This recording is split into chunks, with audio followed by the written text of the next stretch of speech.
मैं आपको ये आज कहना चाहता हूं कि आपका लक्ष्य बहुत असली होना चाहिए। फिर रास्ते में कुछ आ जाए तो कोई हरकत नहीं। कई लोग ध्यान करते हैं तो ध्यान करते समय किसका ध्यान करें, तो कोई मूर्ति का ध्यान करते हैं, कोई कुछ करते हैं। कुछ लोग कहते हैं कि तुम ध्यान करो कि लीले रंग का ध्यान करो। अब लीले रंग का ध्यान करने की जरूरत क्या है? लीला रंग तो सामने दिख रहा है। आकाश नील गगन है और नील गगन का नीले पने का ध्यान करो, नीले रंग का ध्यान करो, हरे रंग का ध्यान करो, काले रंग का ध्यान करो। ये सब रंग हैं। जब रूप का प्रत्याहार सिद्ध होता है तो रंग अपने आप दिखने लगते हैं, उनका ध्यान करने की क्या जरूरत है। जय जय। फिर भी कोई करते हो तो मेरा इनकार नहीं है, लेकिन इनमें रुक मत जाना, इसमें फंस मत जाना, इसमें उलझ मत जाना। ये सब दृश्य है। जो दिखे सो चालनहार, यदृश्यम तत् अनित्यम। जो दिखेगा वो अनित्य होगा। पहले नहीं था दिखा, जो पहले नहीं था दिखा वो बाद में नहीं रहेगा। ये बात आपके समझ में पक्की आनी चाहिए। लेकिन तुम्हारा परमात्मा रंग नहीं दिखाता तब भी था, रंग दिख रहा है तभी परमात्मा है, और रंग चला गया तभी भी है। तो अनपेक्ष आप अपेक्षा न रखो कि लीला रंग दिखे, लाल रंग दिखे, गंधर्व दिखे, मुमताज दिखे, सायरा बानू दिखे। वो ऐसे ही बर्बाद कर रही हैं, अब दिख के क्या करेंगी?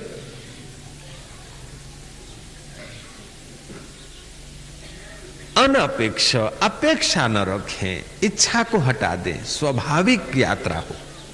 अनपेक्ष शुचि, शुद्ध रहें। अशुद्ध चित्त क्यों होता है? जब सुख लेने की आकांक्षा होती तब अशुद्धि होती। सुख की इच्छा भी अशुद्धि करती है और दुख का भय भी अशुद्धि करता है। दुख आकर चला जाता है लेकिन भय दे जाता है, सुख आकर चला जाता है राग दे जाता है। तो वो भी कुछ दे गया कचरा और वो भी कुछ कचरा दे गया। तुम्हारे को ये याद रहना चाहिए कि कचरा देने वाले हैं, इनकी अपेक्षा नहीं। आ गए तो आ गए, चले गए तो चले गए। अपने आप में दक्ष रहें। अनपेक्ष शुचिर दक्ष। भगवान का भक्त शुद्ध होना चाहिए, जैसा अंदर वैसा बाहर। अंदर तो कुछ होने बाद गिगड़ नहीं, हृदय अशुद्ध होगा। अंदर में इच्छा है कि मैं नमक खाऊं और बाहर से छोड़ रखा है नमक नहीं खाऊंगा। अंदर से इच्छा है कि मेरे को भोजन करना है लेकिन बाहर से पकड़ रखा कि मैं तो फलहारी हूं। अंदर से इच्छा है कि जूते पहन लूं लेकिन बाहर से मैंने पाल रखा जूता नहीं लूंगा, जूता नहीं पहनूंगा। तो अंतःकरण शुद्ध नहीं होगा अंधाता। अंदर से इच्छा एक और बाहर से आडंबर कुछ है तो चित्त में वासनाएं कुछ का कुछ गड़बड़ जमाएगी। रामकृष्ण परमहंस ने एक बार कालू को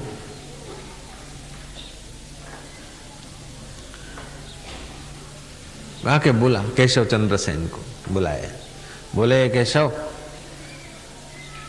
मेरे को एक झब्बा सी लाके दे दे, बोस्की का सुंदर, बोस्की बोलते ना झब्बा, और एक फर्स्ट क्लास अंगूठी लाके दे और एक हुक्का ले आ, जल्दी ले आ। परेशान हो गए। वैसे ही गुरु जी को लोग पागल पागल जैसे बावरे कहते हैं, और फिर अभी साधु होके हुक्का पिएंगे, जब्बा लगाएंगे, अंगूठी पहनेंगे। अब गुरु के आ गया है, भागे और ले आए और छुप के दूर से पेड़ के पीछे खड़े हो गए कि क्या करते हैं। जब्बा पहन लिया, अंगूठी लगा दी हीरे की और हुक्का गुड़गुड़ाने लगे। 2-5 फूंके मारी कि पीले पीले, अपने आप को बोलते पीले। सपने में तेरे को इच्छा हुई, अब अंदर दबी रही इच्छा है, तो ये फिर तेरे को दूसरा जन्म लेना पड़ेगा। पीले पीले, क्या सुख मिलता है देख, कर ले अपेक्षा, क्या है इसमें अपेक्षा में, इच्छा में क्या रखा है देख ले जरा। 2-5 और पी ले। बस बस हुक्का तोड़ के गंगा में फेंक दिया, जब्बा निकाल के फाड़ के गंगे हर कर दिया, अंगूठी बहा दी कि हा फ्री हो गए। तो दबी हुई इच्छा जो है ना, या तो उसको विवेक की तीव्र गति से निकालो, या तो उसको देखो कि इसमें सार क्या है। सार क्या है करके हटा दोगे तो ठीक रहेगा। नहीं तो कि मैं तो नमक नहीं खाता, मैं तो जूती नहीं पहनता, मैं तो गाड़ी में नहीं बैठता। अरे भैया बैठ ले जरा, मैं तो बना रहा ना, गाड़ी में न बैठने वाला तो बना रहा, नमक न खाने वाला तो बना रहा। हकीकत में हरिजन बन तो ऐसा बन, हरि भजन की हद कर दे, तू भजन के प्रभाव से वासनाओं का लेखा रद्द कर दे।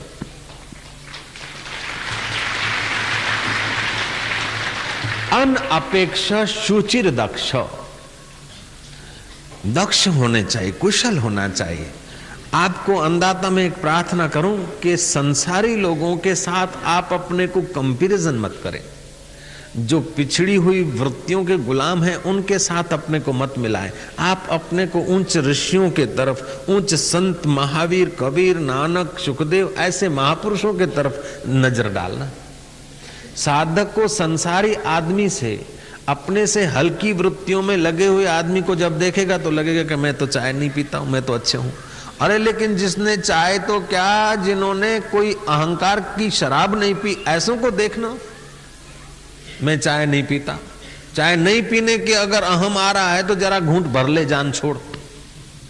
चाय पीना अच्छा तो नहीं, लेकिन मैं चाय नहीं पीता, मैं ये नहीं खाता, मैं वो नहीं, तो मैं तो बन गया। तो तुम्हारे मैं को तो मिटाना है और वहां मैं पक्का हो जाता है। इसलिए कल शाम को मैंने बताया था गीता का ये श्लोक, तपस्वी भी हो अधिको योगी। मैं तप करता हूं, नंगे पैर रहता हूं, खड़ेश्वरी हूं, तपेश्वरी हूं, अब मैं तो है आहा। तपस्वी भी हो अधिको योगी। योगी जब ध्यान करता है ना तो उसका मैं परमात्मा में डूबता है, इसलिए तपस्वी से योगी श्रेष्ठ है। तपस्वी भी हो अधिको योगी, ज्ञानी भी हो मतो अधिका। 4 वेदों का ज्ञान है, 6 दर्शनों का ज्ञान है, लेकिन डूबने का ज्ञान नहीं है ना उस परमात्मा में, तो विद्वान है लेकिन आत्मरस से वंचित है। ज्ञानी भी मतो अधिका, कर्मी भ्योश्च अधिको योगी। कर्मकांडियों से भी योगी श्रेष्ठ है। कर्मकांडी कर्म यहां करेगा, भविष्य में उसको सुख मिलेगा, और वो सुख पुण्यों का होगा, पुण्य के बदले सुख मिलेगा। पुण्य खत्म हो गए तो फिर दुख ही दुख।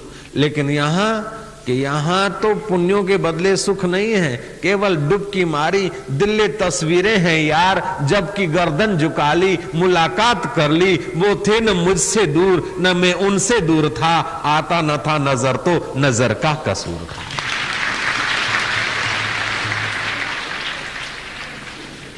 भागवत का एक प्रसंग मैंने प्रथम दिन सुनाया था कि सुखदेव जी महाराज परीक्षित को जो सत्संग सुनाने का प्रारंभ कर रहे थे तो आकाशचारी देव आए। उन्होंने कहा कि सुखदेव जी को कथा अमृत पिलाओगे, उसके बदले ये कथा का अमृत हमें पिला दो, और तुम्हारे शिष्य परीक्षित को हम स्वर्ग का अमृत पिला देते हैं।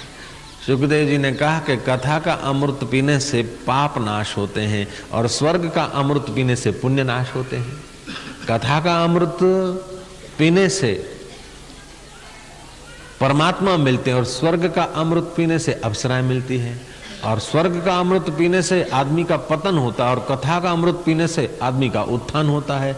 तो तुम कांच का टुकड़ा देके और कोहिनूर लेना चाहते हो, अदला बदली नहीं, इसकी अदला बदली नहीं होती। इसका कथा अमृत का तो केवल प्रेम से भेंट होती है, कथा अमृत की बिक्री नहीं होती।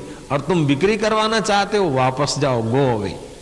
देवताओं को इनकार कर दिया और परीक्षित को कथा का अमृत पिलाया।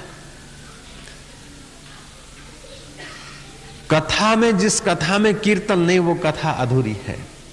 कथा और कीर्तन मिश्रित होता है तब पूर्ण।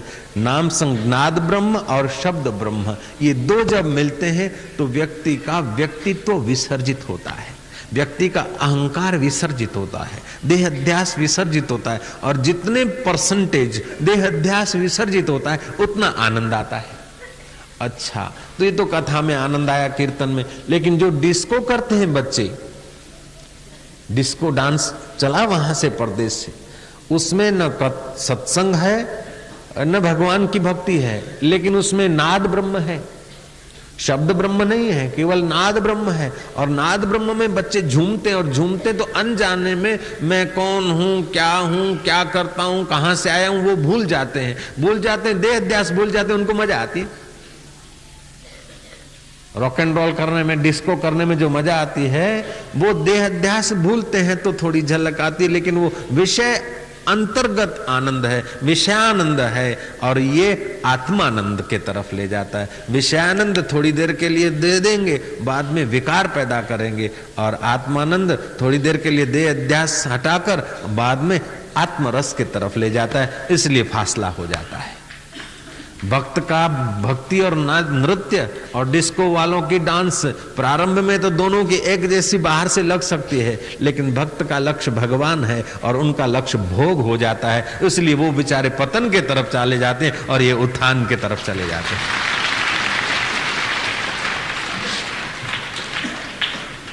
गीताकार कहते हैं अनपेक्षा, अपेक्षा ना, भोग की अपेक्षा नहीं। महाराज इच्छा नहीं रखेंगे तो फिर कैसे काम चलेगा? अरे भैया तुम्हारी इच्छा से ही सब काम चलते तो आज कोई आदमी दुखी नहीं होता। आप इच्छा नहीं करते हैं बाल सफेद हो जाएं, फिर भी हो जाते। आप इच्छा करते मैं सुखी रहूं, लेकिन सब सुखी थोड़े रहते। आप इच्छा करते मैं निरोग रहूं, लेकिन सब निरोग नहीं रहते। आप इच्छा करते हैं कि मेरे जैसा धनवान दुनिया में कोई नहीं हो, मेरे जैसा सत्तावान दुनिया में कोई ना हो। तो ये तुच्छ इच्छाएं करके आदमी अपने असली आत्मा शांति से, आत्मधन से नीचे गिर जाता है। जगत की इच्छाएं करने में कोई सार नहीं। जगत की इच्छाएं तो, भोग की जो इच्छा है ना, उसमें दोनों बाजू तकलीफ है। कबीरा कुत्ते की दोस्ती, दो बाजू जंजाल, रीझे तो मुंह चाटे और खींचे तो पैर काटे। कुत्ते की दोस्ती करो ने तो खींच गया तो पैर काट लेगा और रिझ गया तो मुंह चाटेगा। ऐसे जगत की वस्तुएं मिल भी गई तो वस्तुएं मिलके चली जाएगी, या तो वस्तुओं को भोगने वाला चला जाएगा, उसकी आसक्ति अपना हृदय चाटती रहेगी, और नहीं मिली तभी भी उसकी तड़फ दिल को काटती रहेगी, खोजती रहेगी। तो जागतिक उपलब्धियां जो है वो प्रारब्ध, इच्छा और पुरुषार्थ, इन तीन पर आधार रखती। लेकिन भगवत प्राप्ति केवल तुम्हारी रुचि हो जाए, ईश्वर के तरफ प्रेम आ जाए, तो जागतिक इच्छाओं को हटाने के लिए प्रभु प्राप्ति की इच्छा की जाती है। अब जगत की तुच्छ इच्छाएं हट गई तो प्रभु प्राप्ति की इच्छा करनी नहीं पड़ती है, वो इच्छा भी शांत हो जाती है, प्रभु स्वयं प्रकट हो जाते हैं।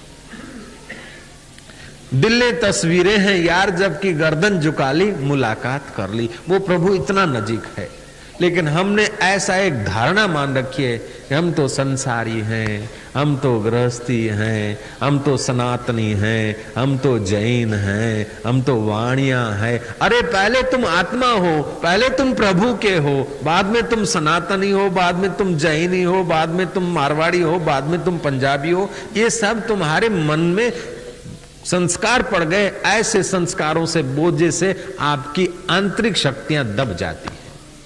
तो गीता कहती है अनपेक्षा, अपेक्षाओं को छोड़कर शुद्ध रहो, शुचि रहो, पवित्र रहो। अनपेक्षा शुचिर दक्ष, दक्ष रहें, कुशल रहें व्यवहार में, कि जिस व्यवहार करने से हृदय में भय आता हो, जो व्यवहार करने से हृदय में घृणा आती हो, जो व्यवहार करने से चिंता बढ़ती हो, उस व्यवहार से जरा बचें। जो व्यवहार करने से हृदय संतुष्ट होता हो, जो व्यवहार करने से निर्भयता आती हो। कि स्वामी जी, दारू वाले को दारू पीने से हृदय संतुष्ट हो जाता है, मांसाहारी को मांस खाने से संतोष होता है? नहीं होता है। खिन्नता बढ़ती है, निर्भयता नहीं आती, भय बढ़ता है। तो जिस व्यवहार करने से हृदय पवित्र होता हो, आंतरिक आनंद आता हो, वो व्यवहार करें, लेकिन कर्ता न मानकर ईश्वर को अर्पित हो जाए। अनपेक्षा शुचिर दक्ष, अपेक्षाएं जितनी कम होगी उतना आत्मिक बल बढ़ेगा। वर्धमान जी जो भगवान महावीर के नाम से प्रसिद्ध हुए, अगर अपेक्षाएं होती तो ध्यान नहीं लगता। बुद्ध की अपेक्षाएं इतनी होती तो ध्यान नहीं लगता, समाहित चित्त नहीं होते। तो अपेक्षाएं कम होने से आदमी की साधना सुंदर होती है। अब हमारे शरीर में 7 केंद्र हैं। भगवान महावीर ने अपने प्यारों को अच्छे ढंग से इन केंद्रों की यात्रा कराई, और ध्यान के द्वारा आदमी पूर्व जन्म को देखता है ना, तो उसकी अपेक्षाएं गायब हो जाती है। 40-40 हजार भिक्षुक महावीर के सामने बैठते हैं। क्यों बैठते हैं? कि वो ध्यान में ऐसी गहरी यात्रा कराते हैं कि आपको पूर्व जन्म दिखने लग जाए। पूर्व जन्म दिख जाए तो माता के गर्भ में हम लोगों की क्या दुर्दशा थी, माता के गर्भ में जो दुर्दशा थी वो देखकर ही वैराग्य आ जाता है और आदमी भिक्षुक बन जाता था। आप 6 महीना ऐसी साधना करो, थोड़ा 1-8 घंटा रोज, तो आपको दिख जाएगा पूर्व जन्म में आप कैसे थे, माता के गर्भ में अपन कैसे थे, और माता के गर्भ में कैसे थे वो जरा कल्पना करके देख लो ना, तो महाराज फिर दोबारा संसार में आने की इच्छा नहीं होगी। और कुंभी पाक नरक जैसा है हाल। चाहे अभी बाहर से हम कितने भी बड़े हो गए, कितना भी कुछ मिल गया, लेकिन मौत तो जरूरी है, और मौत जरूरी है तो जन्म भी जरूरी है, और जन्म में तो ऊंधे लटकना भी जरूरी है। तो पिता की एक बूंद में 3000 जीवाणु होते हैं, और हर जीव एक मनुष्य होने की योग्यता रखता है। और माता का एमसी का ब्लड पीकर ये शरीर बड़ा होता है। शुकदेव जी का प्रागट्य हुआ और जन्मते ही 12 साल मां के गर्भ में रहे थे और जन्मते ही चल दिए। वेद व्यास जी ने पीछा किया कि बेटा वापस आ। बोले वापस क्या आऊं? बोले सुन तो सही। अब क्या सुनूं पिताजी, मेरी एक बात सुन लो। एक ब्रह्मचारी था, गांव के बाहर तप करता था, भिक्षा मांगने के लिए गांव में आ जाता था। एक समय की बात है कि उस गांव में कोई कुलटा लड़की शादी करके आ गई थी। वो स्त्री तो बनी थी, लेकिन उसके पति में विकार को पोषने का पावर नहीं था। उस कुलटा स्त्री ने ब्रह्मचारी को बुलाया भिक्षा के निमित्त। वो ब्रह्मचारी ऊपर की मंजिल में गया भिक्षा लेने को। कुलटा स्त्री ने उसको पकड़ के अंदर घसीट लिया और उससे अनधिकार याचना की, विकार पोषने की इच्छा की। ब्रह्मचारी ने भगवान को प्रार्थना की कि भगवान इस पाप से मुझे बचाओ, हे प्रभु मुझ पर दया करो। वो प्रार्थना करते करते मध्यमा और पश्चंती में पहुंच गया। और जो आदमी सूक्ष्म में जाता है त्यों शक्ति और संकल्प का सामर्थ्य का विकास होता है। जैसे पानी का एक ड्रॉप्स, एक बूंद पानी की अगर वो बाष्पीभूत हो जाए तो उसमें 1300 गुनी तक ताकत आ जाती है। ऐसे ही हमारा स्थूल मन अगर प्रार्थना करके ध्यान करके सूक्ष्म हो जाता है तो उसमें सत्य संकल्प सामर्थ्य पावरफुल हो जाता है। तो ब्रह्मचारी ने प्रार्थना की, उसके पति बाहर गए थे, एकाएक उसको बस पे जाने से अथवा जो साधन था उससे एकाएक विचार हुआ घर आने का, और घर उसको कुछ हाजत हुई। वो पति जो आया, दरवाजा खटखटाया तो पत्नी घबराई, उल्टा स्त्री, और उसने संडास में, पुराने जमाने के बड़े बड़े संडास में, वो मोरी में उसको धकेल दिया। पति को तो जाना ही था संडास में, लेटरिन में। अब वो पत्नी घबराई तो उसको धकेल के मोरी में उतार दिया। पति को जो कुछ करना था अपना हाजत किया और दोनों पति पत्नी रवाना हो गए। वो ब्रह्मचारी ऊंधे सिर, ऊपर पैर नीचे सिर, वो मोरी में से खिसकता खिसकता दूसरे दिन प्रभात तक नीचे पहुंचा। हरिजन वो बंगी जब सफाई करने को आए तो देखा कि कोई बच्चा है, उसको खींच के देखा तो निकाला थी तो ब्रह्मचारी है, पतला सा बेचारा। घर ले गए, उसकी मूर्छा उतारी, नहलाया धुलाया। उसे स्मरण हुआ कि अरे मैं कौन था, कैसे फंसा था और मेरी क्या हालत थी।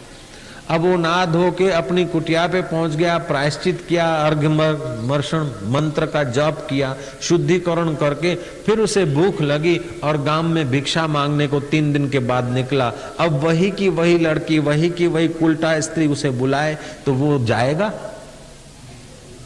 उसे पकवान दिखाए तो जाएगा? उसे मेवा मिठाई दे, दक्षिणा दे तो जाएगा? नहीं जाएगा। केवल एक दिन ऊंधे सिर लटका है उस गंदगी में, तो वो दोबारा नहीं जाएगा। तो मैं तो वर्ष भर लटक के आया हूं, हम लोग 9 महीने लटक के आए, लेकिन हम लोग विवेक खो देते हैं, उसलिए अपेक्षाएं कर करके अपने जीवन को खर्च कर देते हैं। गीता कहती है अनपेक्षा, और अपेक्षाओं से, इच्छाओं से अगर सब कुछ होता तो जो जीवन का मौलिक कार्य वो बिना इच्छा के होता रहता है। जन्म हमारी इच्छा से नहीं हुआ, सफेद बाल हमारी इच्छा से नहीं हुए, श्वास हमारी इच्छा से नहीं लेते, आंख के पोपचे हम हमारी इच्छा से नहीं चलाते, बरसात हमारी इच्छा से नहीं आती, सूर्य हमारी इच्छा से नहीं तपता, वसुंधरा हमारी इच्छा से रस नहीं देती है। तो जो जीवन की जरूरी आवश्यकताएं हैं वो तो कुदरत ने, सृष्टिकर्ता ने ऐसा क्रम रचा है कि स्वाभाविक होती रहती है। लेकिन आदमी इच्छाएं करके अपनी आध्यात्मिक सामर्थ्य शक्ति से च्युत हो जाता है। एक बात और हमें ध्यान से समझनी होगी कि एक होती है आवश्यकता और दूसरी होती है इच्छा। आवश्यकता जो होती है ना वो जीवन के लिए बहुत जरूरी होती है। जो आवश्यक है वो बिल्कुल स्वाभाविक है। जो आवश्यक है वो मुफ्त में है, जो आवश्यक है वो अनायास है, अल्प आयास से है, और जो इच्छाएं हैं उसके पीछे आयास कर करके मर जाते हैं। श्वास लेना आवश्यक है जीने के लिए, मुफ्त में है, अनायास है, स्वाभाविक है। श्वास हम लेते हैं प्राणवायु, ऑक्सीजन, ऑक्सीजन आवश्यक है। इच्छा न करो तभी भी ऑक्सीजन की तो आवश्यकता है, और इच्छा नहीं करते तभी भी मिलता है। ऐसे पानी की आवश्यकता है, और पानी भी मुफ्त में मिलेगा, स्वाभाविक मिलेगा। अन्न की आवश्यकता है, थोड़े आयास करने से पेट भर जाएगा, लेकिन 4 सब्जी हो, बासुदी हो, स्वर्ण की चमचा हो, स्टील की थाली हो, ये नखरा है, ये इच्छा है। आवश्यकता है अंगों को ढकने की। धन ज्यादा है तो सुहावने कपड़े से, कम है तो सादे कपड़ों से, और कम है तो सादे।